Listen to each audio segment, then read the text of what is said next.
The next speaker is Jean Livet, also from the Institut de la Vision in Paris.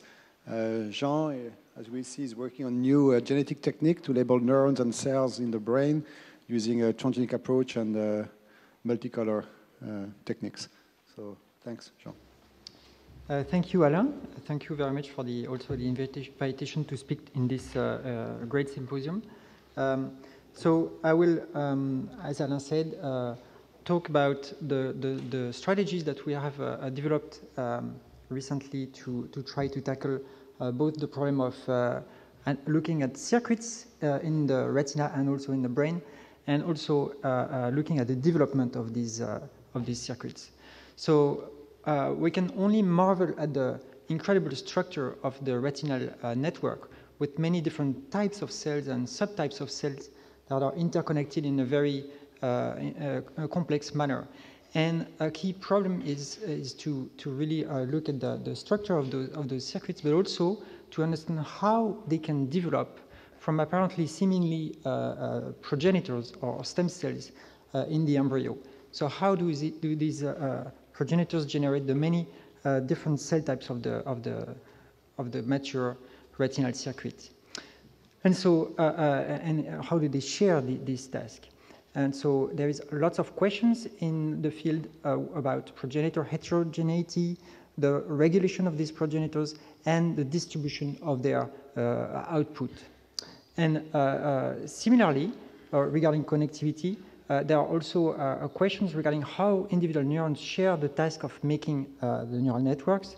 And similarly to the question about progenitors, we can ask how the questions about the neuronal heterogeneity, their plasticity in terms of establishing networks, and also how the fine-scaled organization of the circuits is set. And these questions, which we can ask in the retina, which is a marvelous model because of its highly stereotyped organization, are also highly relevant in the brain proper, for instance, in the cortex, where the same questions can be asked about the biology of neuronal progenitors and also the organization of their progeny in the brain, and also the organization of the neuronal networks. And so we've been interested in trying to look at this with a novel perspective, and in particular realizing the fact that for really understanding how things are organized and developed in the brain, we would need technique to access the connectivity of the neural cells and also the lineage of these cells, that is the developmental history of these cells, with a single cell resolution at the whole cell population level and also in intact neural tissue. And for this, there has been a number of approaches that allowed to label the progeny of single cells, and clonal labeling approach, for instance, which mark individual clones of cells in neural tissue. But we've been trying to do an approach that would allow to multiplex these single cell approaches with combinations of markers, in essence with Brembo labels. So what is Brembo? It is an approach to distribute fluorescent proteins of different colors or combination of fluorescent proteins of different colors in cells of a population. For instance, here you can see in a Taiwan Brembo animal labeling of neurons in the dentate gyrus of a transgenic animal. And while I initially developed this technique to look at connectivity when I was a postdoc with Jeff Lichtman at Harvard University, it's been a pleasure to see that this technique has been adopted pretty widely, but for quite a different purpose, which is for the purpose of cell lineage tracing. For instance, the first application of this scheme of multicolor lineage tracing was published by the group of Hans Clevers in 2010, using Brembo labels to look at the development or at the renewal of the gut epithelium. And you can see here clones labeled with distinct colors in the gut epithelium. And this approach is increasingly used to analyze stem cell fate, stem cell diversity, and stem cell dynamics in a variety of models.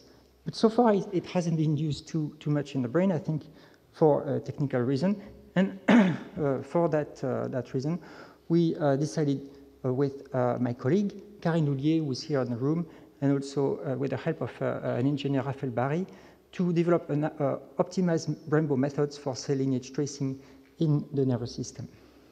And the work that we've been doing was to develop new transgenes which provide an expanded palette of label, which would be more amenable to the tracking of neural clones in the sort of dispersive environment of the neural tissue, 3D environment. And the new transgene that we propose make three possible recombination choice between different pairs of lock sites, which allow this transgene to switch randomly expression from expression of a nuclear blue protein to, which is seen here in gray and white, to three distinct recombination outcomes, 1, 2, and 3 here, which each drive the expression of a distinct RGB color marker. And so we obtain 3 colors that are randomly distributed in recombined cells, with pretty equiprobable in a pretty equiprobable manner. This to further expand the palette of markers available for lineage tracing, we have also developed different transgenes with subcellular localization addresses, such as this transgene here, which drives expression of the 3 RGB markers in the nuclei of labeled cells, and this other transgene that drives expression at the membrane of the labeled cells. And so the combination of 2 of these markers, for instance, generates a much more expanded palette of label compared to utilization of just a single localization. So you can see here the application of the rainbow labeling also with sparse, with electroporation in the embryo in the cortex, where we can see here combination of nuclear and cytoplasmic stain. These techniques makes it possible to distribute the labels with relative sparseness in order which makes a convenient labeling for analyzing cells at a density where they can be resolved. And to make it possible to follow clonal development in the nervous system, we have also combined these new transgenes with genome integrative, acute genome integrative strategies, such as transposon vectors, which make it possible to, through electroporation, to integrate the labels in the genome of the electroporated progenitors in the developing nervous system. And in this manner, the labels are inherited by the progeny of those cells, the neurons that here migrate radially, and they are stably inherited, allowing to identify clones of cells based on their combination of markers. You can see here different clones that are labeled here in this electroporated chick spinal cord.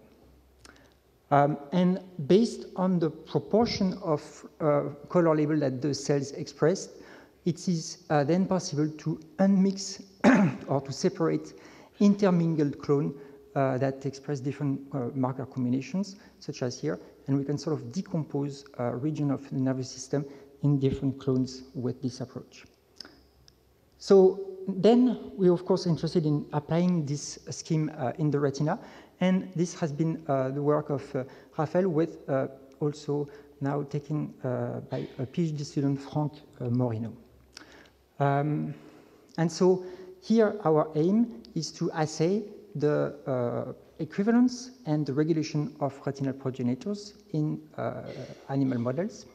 And to this aim, we use the approach of the electroporation of genome integrative rainbow markers, so-called magic markers. So these markers can be introduced in the genome of neuroepithelial cells at very early stage, at the optic vesicle stage. And then, after development of the animal for an arbitrary time, we can stop the development and image the entire retina in a flat mount configuration in 3D with confocal microscopy to locate the position of labeled cells and clones. And so on the next slide, you will see an application of this scheme in the chicken retina, where we can evidently see different clones of cells that are labeled with distinct color combinations. And we can see that here this image is the levels have been a little boosted, but we can see so that you can see the axons of the retinal ganglion cells that go towards the optic nerve. So we can, with this approach, look at with single cell resolution in the intact retinal tissue. And we can also analyze, so this was a young retina at sort of mid development in the chicken, but we can also analyze the retina at a more mature stage when the different cell types and subtypes are formed and have started to interconnect. Here you can see this flattened view of a retina, and here this is a resliced view showing the different layers of the retina with bipolar cells, amacrine cells, ganglion cells, and also the inner plexiform layer. And in this flattened view, we can isolate different clonal groups which originate from the progenitors that have been labeled very early during development. And this model allows us to test the approach that we developed, looking in particular whether the clonal labels are maintained in different cells of the same clone. And we can see here in these different clones that the result is pretty good, with excellent maintenance of color labels, in particular within cells of same type, and also a good maintenance between cells between different cell types, And so this approach, we think, can be used to analyze clonal development in a very high throughput manner in the developing chicken spinal cord. And also conveniently, it allows to see I couldn't resist sharing this picture with you of the marvelous organization of the projection of the labeled cells in the inner plexiform layer of the retina with exquisite regularity of the projection in the chicken model. So, of course, it's important to be able to analyze clones labeled at different time points. And to the same, Frank Moreno has developed an approach to control the induction of magic marker in a temporal manner. So the first protocol that we have seen was to electroporate the markers at a very early stage and then look at a later stage of development. But with pre-ER inducible recombinase, he can induce clones at any time point in development with a tamoxifen drug.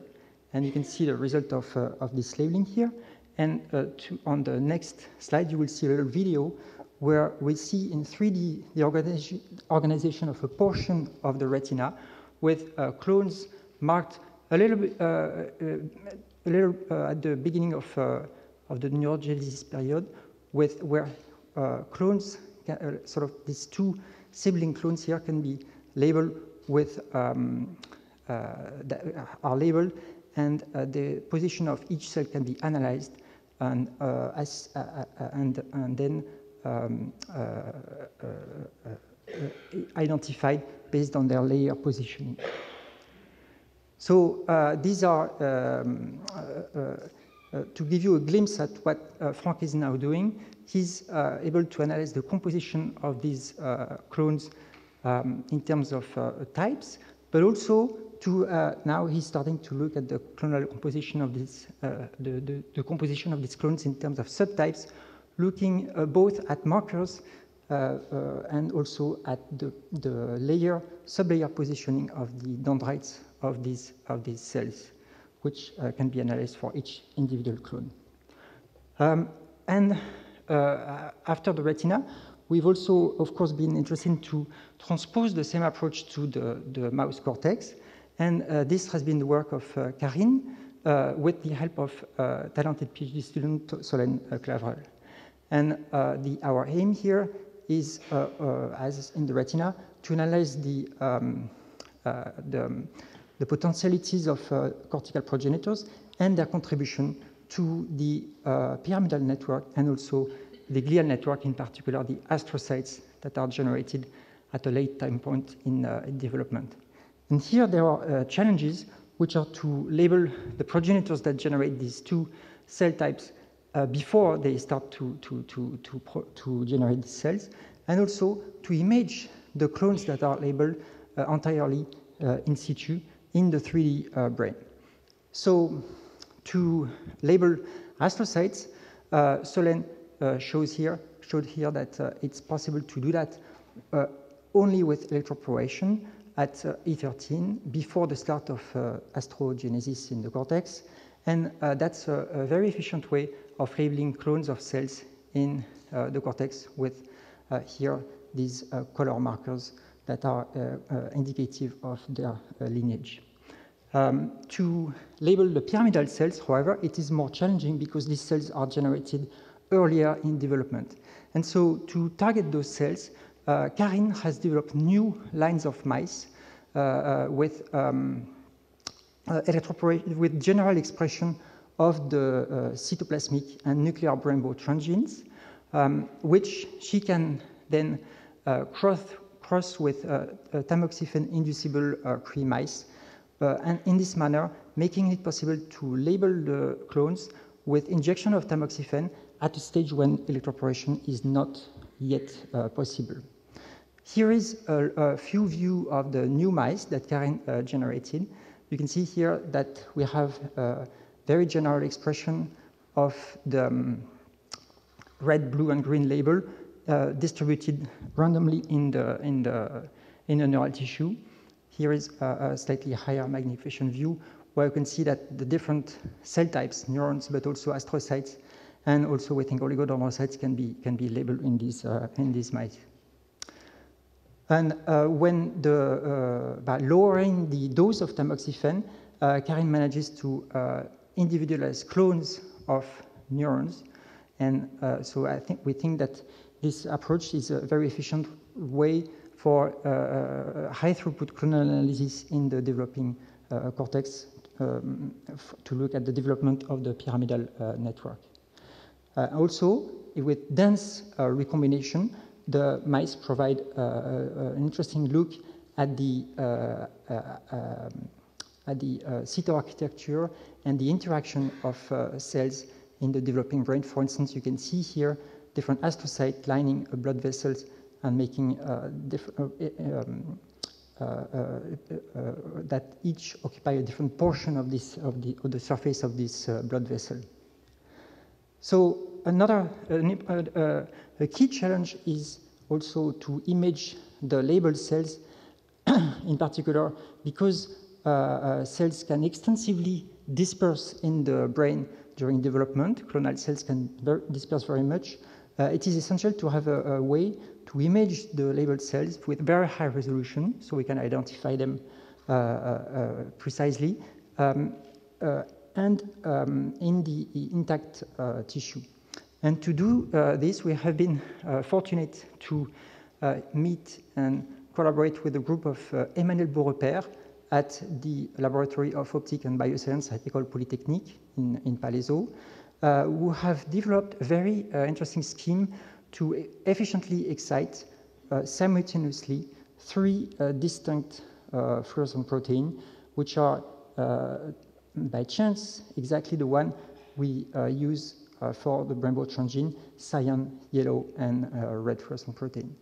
And this scheme is very efficient to image large volume of rainbow labeled sample. This is here a portion of cortex that is reconstituted with very high resolution, micrometric resolution.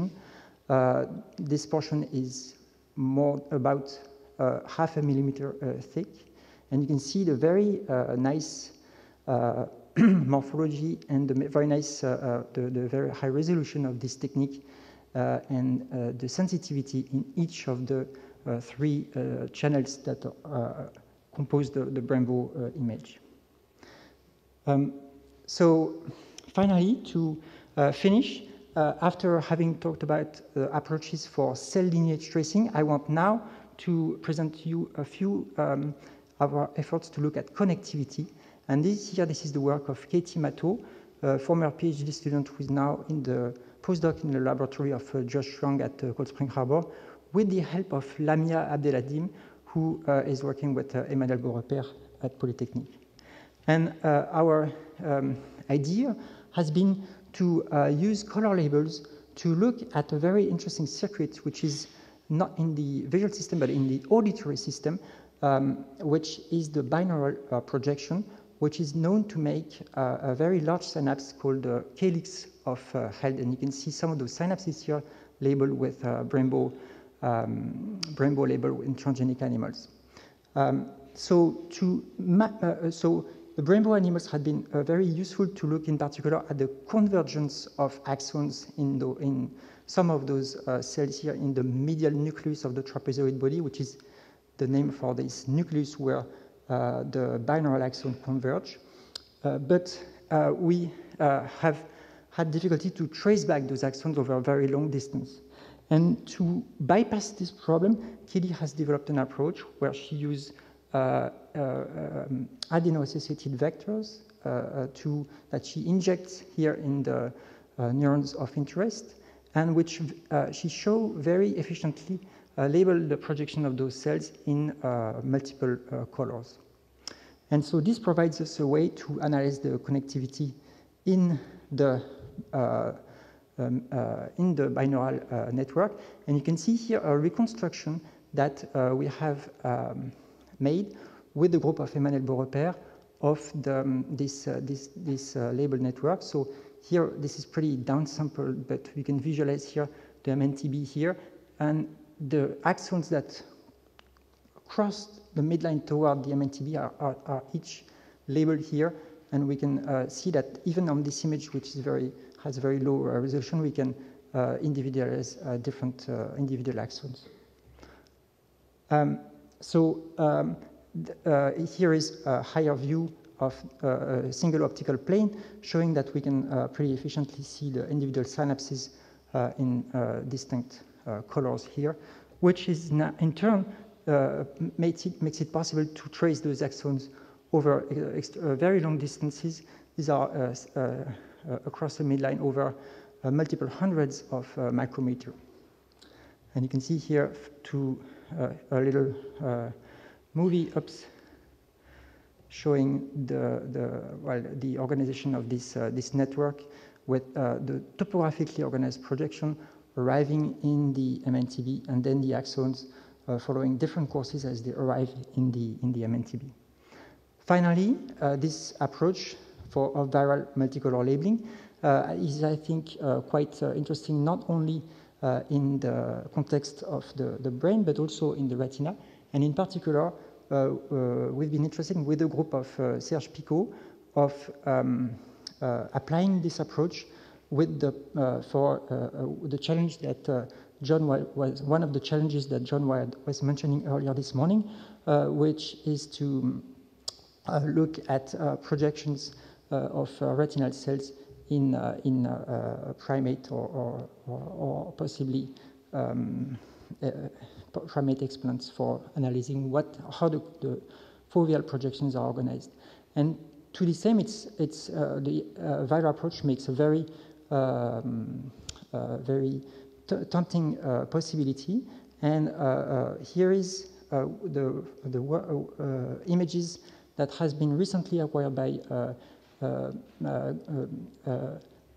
two students working with Serge Picot that show the that this multicolor viral labeling scheme can be very efficiently applied in the retina.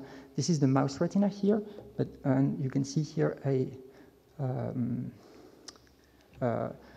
little movie that shows if it's starting, which is not the case now, will provide you, we can see here going through the different layers of the retina, we can see pretty well individual cells and some of their projections also with this method. So in summary, I wanted to I have shared with you our results on schemes for tracing neural cell lineage with magic markers for multicolor clonal analysis in the central nervous system. These markers provide an expanded palette of markers, and also we use acute genomic integration approaches to integrate them in the genome of progenitors, which makes it possible to apply this scheme in non-genetically tractable animals. Also, the new mouse lines that we have generated for general expression of the cytoplasmic and nuclear brain-bound transgenes. And for the problem of tracing neuronal connectivity, this new approach with multicolor AAV vectors, which we think is pretty broadly applicable to look at individual axons. And finally, also a 3D high-resolution imaging approach, which is essential to look both at the connectivity and the cell lineage in large volumes of rainbow-labeled brain samples. With this, I want to thank the people that participated in this work, in particular Karen Ollier, also Solène Clavrol and Franck Moreno, Cathy Matou, Raphaël Barry, and the people at Polytechnique, Lamia Abdeladim, Emmanuel Beaurepaire, and the Grégory Gauvin and Antoine Rescala, who developed who transposed the viral labeling approach in the retina. Thank you.